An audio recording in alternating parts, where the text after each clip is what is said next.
1월 6일 인천교회 수요 예배를 하나님께 드리겠습니다.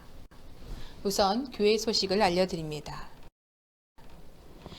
인천교회 2021년 표어는 주님 은혜 안에 강하라입니다. 주신 말씀대로 놀라운 능력을 행하는 인천교회 교우 되시기를 기원합니다. 지난 주일 온라인 재직회가 주의 은혜 안에 성료되었습니다. 오는 주일에 동일한 방식으로 온라인 공동의회가 열립니다. 주보를 참조하셔서 참여하시고 공동의회를 위해 기도해 주시기 바랍니다. 2021년 요람을 위해 수정사항을 알려주시기 바랍니다. 또한 기부금 영수증 신청은 사무실로 연락하시면 됩니다. 코로나 2.5단계가 지속되고 있습니다. 주일 수요 예배는 영상 예배로 드리며 유튜브로 송출되고 있습니다. 매일 아침 묵상, 사랑의 메시지 카톡으로 하루를 주님의 말씀으로 시작하는 인천교회 성도 되시기 바랍니다. 오늘 우리에게 주신 하나님의 말씀입니다. 마가복음 4장 30절에서 32절 말씀입니다. 또 이르시되 우리가 하나님 나라를 어떻게 비교하며 또 무슨 비유로 나타낼까? 겨자씨 한 알과 같으니 땅에 심길 때에는 땅 위의 모든 씨보다 작은 것이로되 심긴 후에는 자라서 모든 풀보다 커지며 큰 가지를 내나니 공중의 새들이 그 그늘에 깃들을 만큼 되느니라. 샬롬, 한 해가 가고 새해가 밝았습니다. 새로움, 시작. 이 말들이 우리 일상에 에너지가 될 수 있는 것은 새해를 맞고 있기 때문입니다. 예전대로라면 새해 첫 주일에 보면 교회로 모인 성도들, 교우들 모습에서 이 새로움과 시작이라는 설렘과 기대를 볼 수 있었습니다. 물론 두렵고 떨림은 있었겠지만 무엇보다도 기회가 넘치는 첫 주의 감격을 직접 볼 수 있었단 말입니다. 사랑하는 인천교회 교우 여러분, 여러분의 첫 예배, 이 새해 첫 주일 첫 예배는 어떠하셨습니까?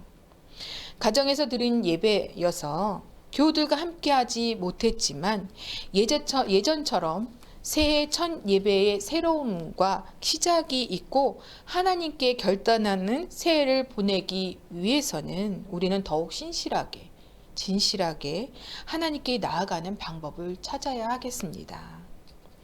다사다난해서 지난 해를 보내는 속도가 저마다 달랐습니다. 그러나 결국 새해는 우리에게 주어졌습니다. 그렇기 때문에 어떤 사역이든 우리는 새해에도 주의 일을 해야 합니다. 이 한 해를 잘 살아야 하는 책임이 있습니다. 이 일들은 하나님께서 우리에게 주신 일입니다. 그러니 주신 능력으로 가정과 일터와 그리고 몸된 교회에 열심을 내야 합니다. 더불어 다른 이들의 삶과 사역을 격려하고 한편 그들을 보며 도전받고 발전적인 삶을 위해서 열심히 노력해야 하는 것이 이 새해에 있어야 하고 시작되어야 한다는 것입니다. 이런 믿음과 행보를 가능하게 하신 주님의 은혜가 저와 여러분에게 이 새해 첫 주간에 넘치길 주님의 이름으로 축원합니다. 오늘 본문이 마가복음 4장입니다. 이 마가복음 4장에는 씨앗을 소재로 한 비유가 3가지가 나옵니다. 첫 번째 비유는 4가지 땅에 떨어진 씨의 비유입니다. 그 다음은 자라나는 씨의 비유입니다. 그리고 오늘 본문인 겨자씨 비유입니다. 비유 사이사이에 예수님께서 비유로 말씀하시는 이유가 나와 있는데요. 말씀에서 보듯 복음의 비밀을 알아가는 것은 이 비유는 예수님의 방식입니다. 깨닫게 될 때 신앙적, 영적 유익뿐만 아니라 신앙 안에서 도약하고 신앙의 성숙을 가져올 수 있다는 그런 귀중한 말씀이라는 것입니다. 우리 12절 말씀 한번 보기 원합니다. 12절입니다. 이는 그들로 보기는 보아도 알지 못하며 듣기는 들어도 깨닫지 못하게 하여 돌이켜 죄 사함을 얻지 못하게 하려 함이라. 12절로 볼 때 듣는다 해도 깨닫지 못하는 이들이 있었다는 것입니다. 한 절 더 복연합니다. 34절입니다. 깨닫도록 주님은 제자들에게 이 모든 것을 해석해 주셨다라고 나와 있습니다. 예수님은 제자들, 다시 말해 자신에게 속한 자들은 반드시 알아야 하는 말씀이기에, 반드시 알아야 하는 하나님 나라이기에 그 비유를 해석해 주셨다는 것입니다. 그렇다면 주님도 우리도 이 주님의 말씀을 깨달아 복음의 비밀을 알아가도록 말씀을 주시고 또 깨닫게 하실 것입니다. 이런 말씀의 은혜가 있길 원합니다. 31절 겨자씨는 땅의 모든 씨앗 중에서 작은 씨라고 했습니다. 이스라엘 유대 전통으로 본다면 겨자 씨앗과 같은 이 작음은 긍정적인 상황이 아닙니다. 작다. 우리 속담에도 작음에 대한 비슷한 정서가 있기 때문에 모든 씨앗 중 가장 작은 겨자씨가 하나님 나라에 빗대어질 때 듣는 이에게는 꿈과 소망과 비전을 제시하기보다는 어쩌면 김 빠지는 비유의 시작일 수 있겠습니다. 더군다나 겨자풀은 이스라엘 갈릴리 지역의 흔하디 흔한 잡초입니다. 잡초를 심고 가꾼다. 이 말은 상식적으로 말이 되지 않습니다. 먹거리로 쓰던지 약용으로 쓰기 위해서 이 작물을 심었을 때에, 재배할 때에 우리는 이 재배하는 것에서 시종일관 신경 쓰는 것이 바로 잡초 아닙니까? 그런데 주님은 이 겨자씨, 겨자풀이 되는 이 씨앗을 이렇게 끌어다 쓰시는 겁니다. 30절입니다. 우리가 하나님 나라를 어떻게 비교하며 또 무슨 비유로 나타낼까? 예수님 말은 이런 것입니다. 하나님 나라를 위해 무엇에 비교해야, 어떤 것으로 빗대어야 이들이 이해할 수 있을까? 예수님의 말씀을 듣고자 하는 이들은 대부분 결핍과 아픔이 있는 이들이었습니다. 가난한 자 또는 심령이 가난한 자. 마치 한낮의 태양의 열기에 마르다 못해 타 버리는 가시덤불, 떨기나무와 같은 그런 존재들이었다는 것입니다. 그렇기에 주님 앞에 모인 이들은 예수님의 말씀으로 인생 전환을 꿈꾸는 이들이었습니다. 그런 그들이 겨자씨 한 알로 시작하는 하나님의 이야기를 듣게 된 것입니다. 주님 말씀에 모인 이들은 이런 반응이 아니었을까요? 겨자씨라고? 겨자풀? 아, 그 풀? 그 풀의 씨앗? 그 잡초의 씨앗을 말씀하시는 거야? 아무짝에도 쓸모없는 이 흔한 잡초로 뭔 말씀을 하시려고 하는 거야? 겨자풀 씨앗의 작음과 흔하디 흔한 잡초라는 두 이미지의 조합으로 듣는 이들은 아마 혼란스러웠을 수도 있겠습니다.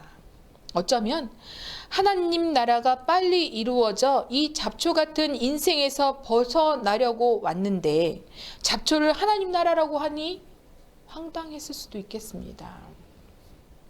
이처럼 하나님 나라와 겨자 씨앗, 서로 호환되고 상관될 수 없는 그런 조합이 성경에는 또 있습니다. 이를테면 모세에게 나타나신 하나님의 임재 사건입니다. 바짝 마른 키 작은 떨기나무에 하나님이 나타나셨습니다. 그 떨기나무를 사용하셨습니다. 광야의 태양볕에 저절로 불이 붙어서 한순간 사그라져 버리는 그 떨기나무에 하나님께서 타지 않고 떨기나무를 그대로 놔둔 채 하나님의 불로 임하셨다는 것입니다. 또한 이러한 타다 쓰러지는, 이러한 연상되는 이미지로 한순간 애굽에서 종노릇으로 노예살이로 타다 쓰러질 애굽 이스라엘 백성들에게 그렇게 하나님께서는 임하셨습니다. 또 한 가지가 있죠. 바로 용모가 잘생겼다 했지만 체격이 왜소하여 전쟁터에서 사울왕이 입혀준 갑옷에 묻혀버릴 만한 그런 보잘것없이 작은 다윗 모습입니다. 그리고 작은 물맷돌을 통해서 거인 골리앗을 대적하는 그 사건도 이에 해당하는 것입니다. 이 밖에도 하나님의 크고 작은, 크고 위대한 사건, 주님의 역사에서 작고 못나고 볼품없는 것들을 들어 사용하신 일들은 수없이 많습니다. 그리고 그런 이들, 그런 볼품없고 가치없는 그런 세상의 그런 이들과 만난 이야기를 성경은 얼마든지 담아내고 있습니다. 여러분도 이런 성경의 이야기를 한 가지 이상은 떠오르게 되실 것입니다. 적어도 자기 인생의 이야기 같아서 수없이 묵상하게 되는 하나님의 이야기가 있을 것입니다. 이럴 때 마음에 담아두지 마시고 나누시면서 하나의 겨자씨 같지만 하나의 겨자씨와 같은 그런 이야기지만 비전의 이야기로 여러분 인생 가운데서 또한 여러분의 이웃과 친구들과 가족과 함께 나누어 그 비전을 누리는 그런 시간이 있길 바랍니다. 성경 말씀은 적다, 작다, 또 흔하다, 또는 특별하지 않다와 같은 부정적이고 우리가 선호하지 않는 그런 상황에서 겨자씨, 겨자풀에 임하실 상황에서도 겨자씨, 겨자풀에서 임하시고 또 일구시고 또 일으키시는 하나님을 보여주고 하나님의 일하는 방식을 나타내고 있습니다. 그 가운데 백미는 뭐니 해도 이 땅에 평화로우신 예수님의 출생과 공생 그리고 십자가와 부활을 묵상하면 더욱 확실히 이 주님의 방식을 맛볼 수 있을 것입니다. 사람의 몸을 입으신 하나님, 이 하나님께서 육신을 입고 이 땅에 오셨다는 성경의 증언, 이 증언 가운데 예수님의 출생을 한번 떠올려 볼까요? 메시아이신 예수님께서는 마리아를 통해서 잉태되셨습니다. 그리고 소여물통에 놓이셨습니다. 마태가 증언하듯 동방박사의 경배를 받으셨지만 헤롯 왕에게 죽임을 당할 뻔했습니다. 우리의 방식으로는 이해할 수 없는 일들입니다. 누가는 또 어떻습니까? 빈들에서 양치는 목자들이 아기를 경배하였다고 말하고 있습니다. 양치는 목자, 당시 이들은 하류계층입니다. 왕을 경배할 만한 그런 특별한 계층이 아니었다는 것입니다. 바리새인들의 말처럼 나사렛 출신이라는 이유로 나사렛에서 뭐 선한 것이 나오겠냐는 왜곡되고 무시된 인간의 방식, 이 방식으로 하나님의 방식을 표현한 그런 일들이 많다는 것입니다. 이들의 오해만이었을까요?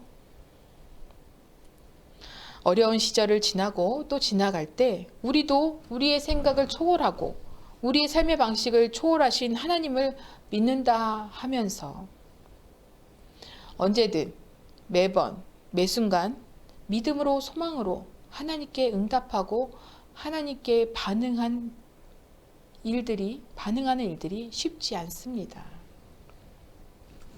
그러나 분명한 것은 예수님이야말로 헤롯궁의 영광이 아닌 이 낮고 낮은 이 땅에 무력한 인간의 몸, 아기로 인간의 삶을 시작한 겨자씨이고 겨자풀에 임한 하나님 나라를 보여주신 분이라는 것입니다. 32절입니다.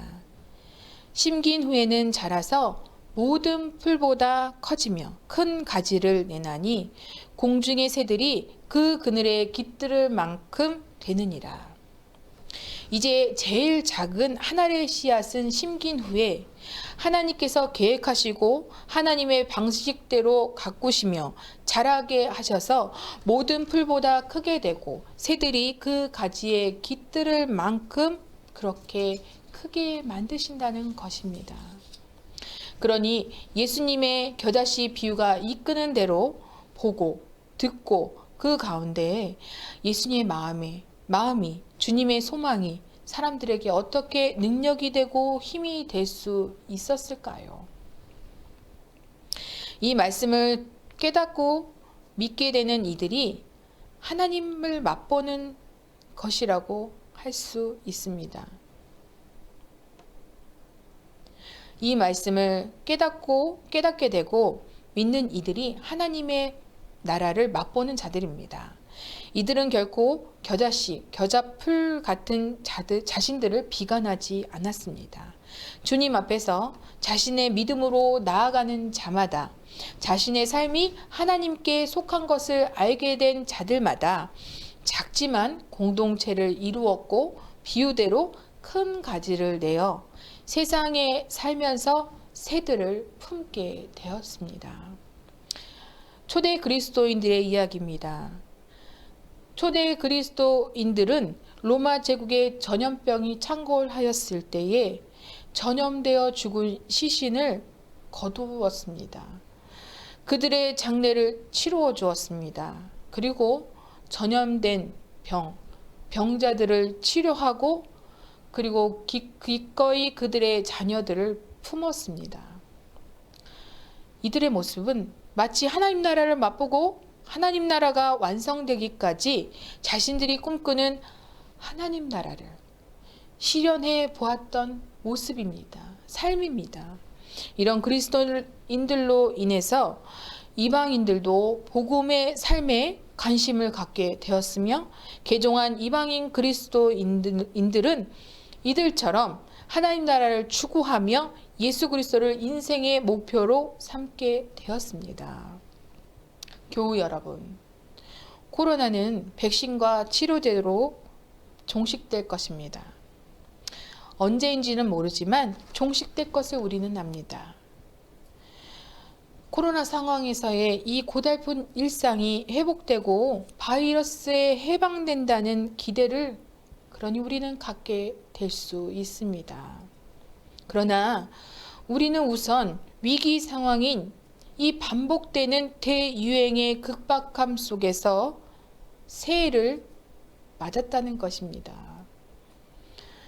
기대하는 것과 현실의 차이가 있기 때문에 믿는 자들도 신앙을 붙들고 삶을 직시하기가 녹록지 않습니다.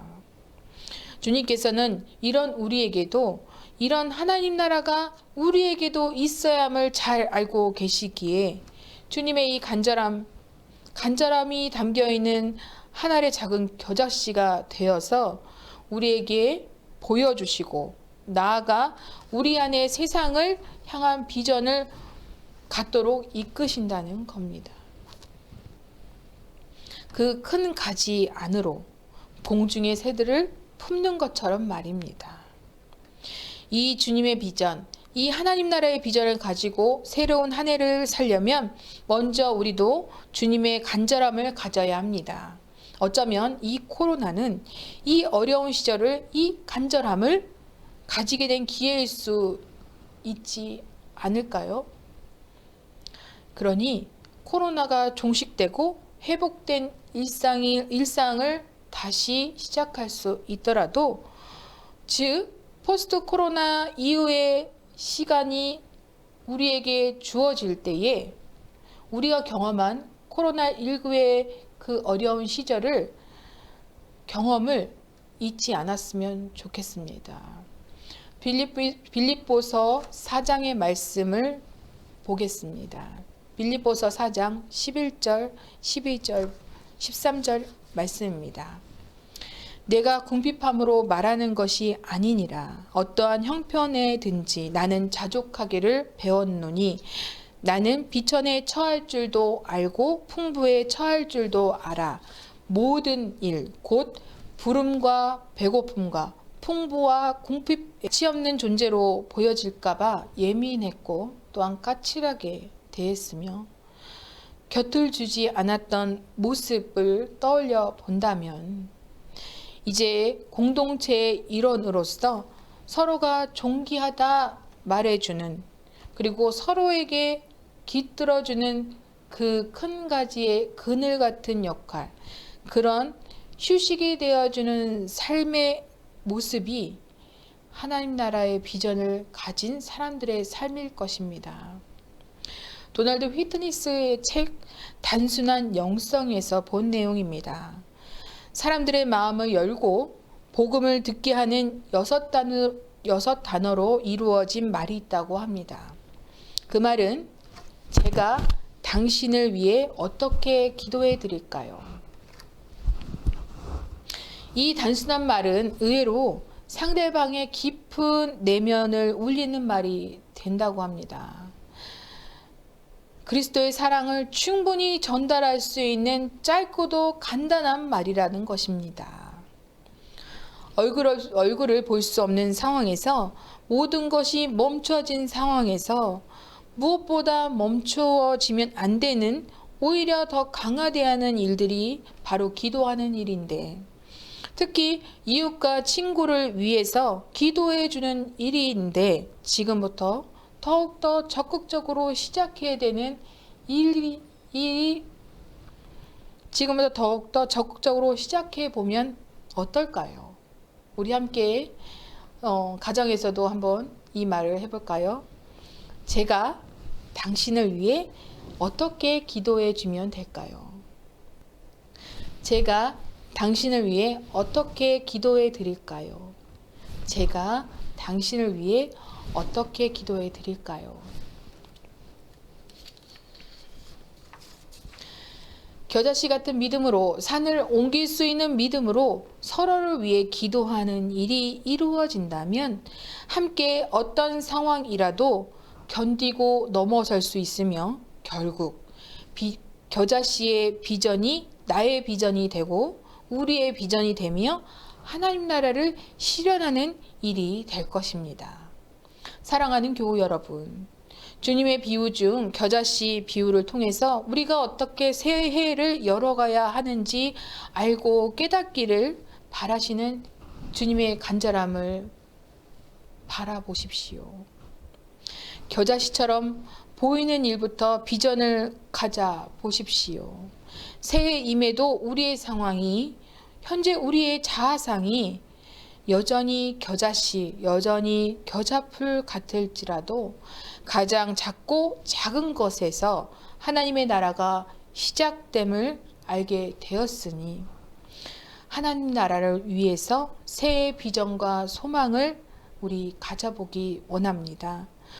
우리는 더욱 주어진 상황에 감사하며 더욱 간절히 서로를 위해 기도하며 주님을 더욱더 기대하는 2021년도 인천교회 신앙 공동체가 되길 원합니다. 오늘 주신 말씀으로 이렇게 기도해 보면 좋겠습니다. 첫 번째, 주님이 주신 겨자씨의 비전이 우리의 비전이 되도록 기도하시기 바랍니다. 두 번째는 능력 주시는 자 안에서 상황을 넘어서서 맡은 사명을 온전히 감당하게 될 수 있도록 기도하시기 바랍니다. 기도하시겠습니다.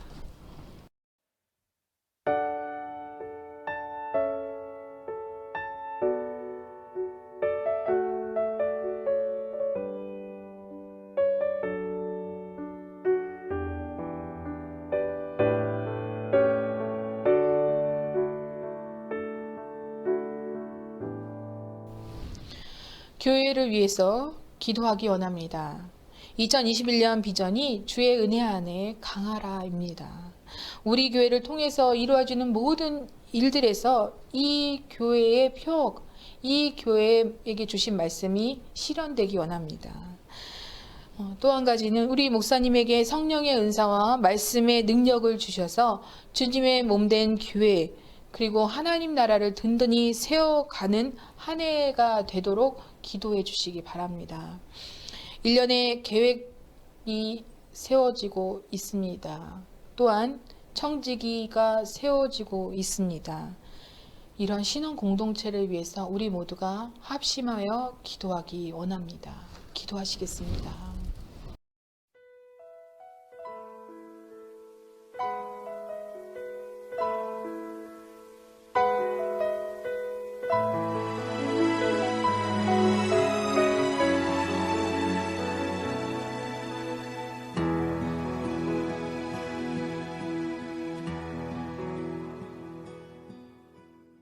이 모든 예배를 주님이 가르쳐 주신 기도로 마치겠습니다. 하늘에 계신 우리 아버지, 아버지의 이름을 거룩하게 하시며 아버지의 나라가 오게 하시며 땅에서도 이루어지게 하소서. 오늘 우리에게 일용할 양식을 주시고 우리가 우리에게 잘못한 사람을 용서하여 준 것 같이 우리 죄를 용서하여 주시고 우리를 시험에 빠지지 않게 하시고 악에서 구하소서. 나라와 권능과 영광이 영원히 아버지의 것입니다. 아멘.